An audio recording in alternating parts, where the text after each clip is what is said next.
Hey, my name's Joe, and for about the next 10 minutes, I'd like to talk to you about self-defense. Well, not necessarily the act of self-defense, but self-defense laws. Do you know the self-defense laws where you live? Perhaps you've heard of stand your ground, castle doctrine, and duty to retreat. I'll go over what each one of those are in the United States, and then towards the end of this presentation, I'll even show you how to do the research for your specific state. Okay, now, for the purpose of this presentation, you'll find that we've broken these into four basic categories. You have stand your ground laws, castle doctrine laws, duty to retreat laws, and states, there are two of them, that are kind of outliers amongst the others.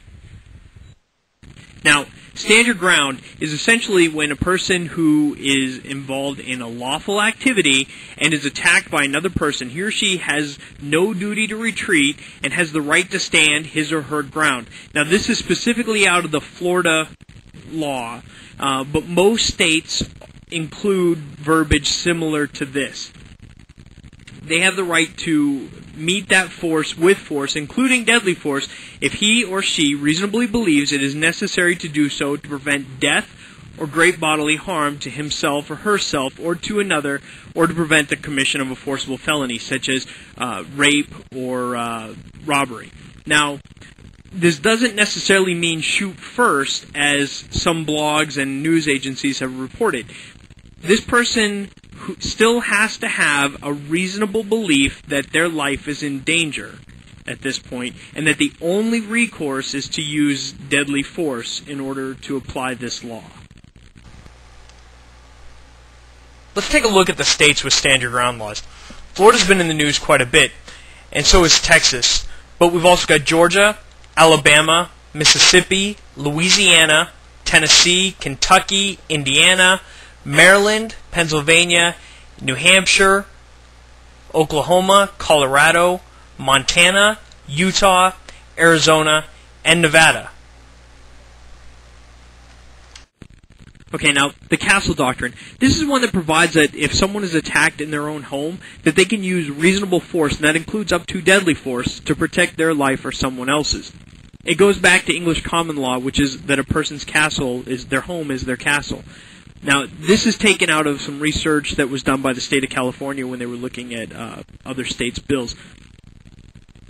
Every state looks at this a little bit differently. Some states say that a person's right to the castle doctrine extends to their home only.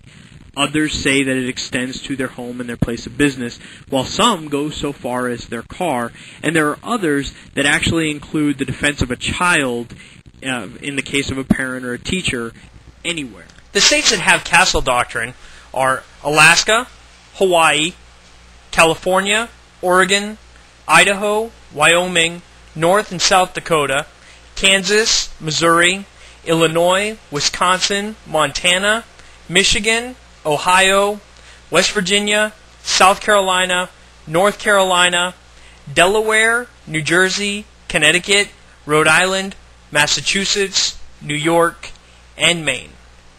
Okay, now, a duty to retreat is that a person is not justified in using deadly force on another if he or she knows that they can retreat and avoid using deadly force with complete safety. Now, it's important to note that complete safety is the determination, typically, of the defender, number one.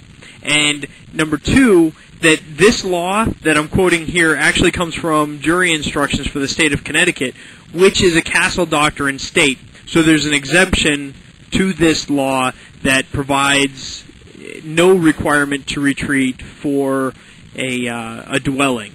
But in states that have a duty to retreat without exception, this is typically how the law is worded. Let's take a look at the states that have a duty to retreat. You've got Nebraska, Iowa, Arkansas, Virginia, and Vermont. Now, there are two states that have laws that I've classified here for this presentation as ambiguous. They're not necessarily ambiguous, but they are different than the other laws. Okay, now I'd like to go over these last two states. They have a little bit more ambiguous laws. The state of Washington doesn't specifically have a stand your ground or a self-defense law that authorizes the use of deadly force. However, the state Supreme Court has actually ruled that so long as you are legally allowed to be where you are, you have a right to use deadly force in self-defense.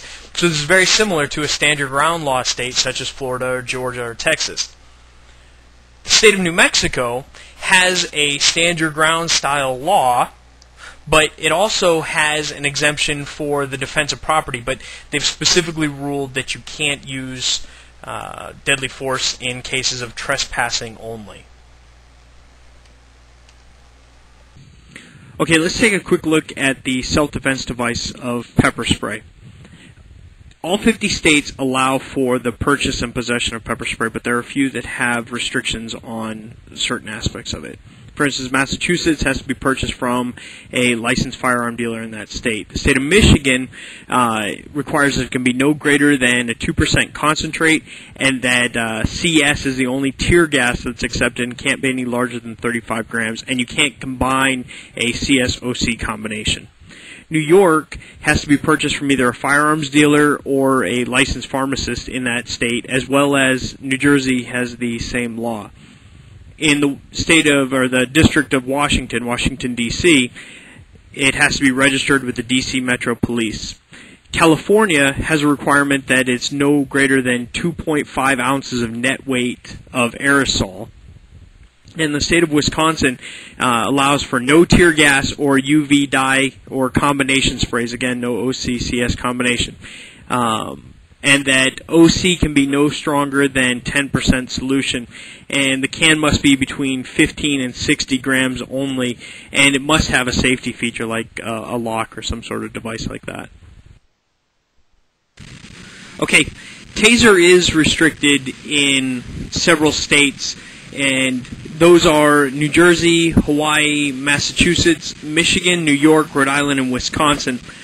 In addition to this, if you live in a state or region of some sort of county or city that restricts the use of lasers, then you'll also find that Taser would be restricted if it had a laser device on it. However, many of them can be ordered without lasers. Okay, now for this last section, what I want to go over is how to research this on your own. All day long I could go through different things, but I think it's important that I pass along to you how to research this on your own. The number one way I found to research a state statutes is by using the Law Librarian Society of Washington, D.C., or llsdc.org. What you can do is click on any state that you're interested in. Let's take a look at the New Mexico law where we were talking about the defense of property. So we go down here to New Mexico. They've got an option to click on the legislature, the statutes, or an administrative code, plus some contact information for the state legislature.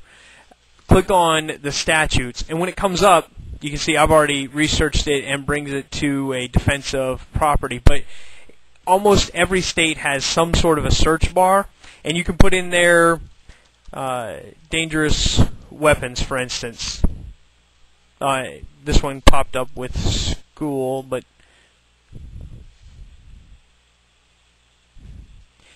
here's the state's dangerous weapons laws.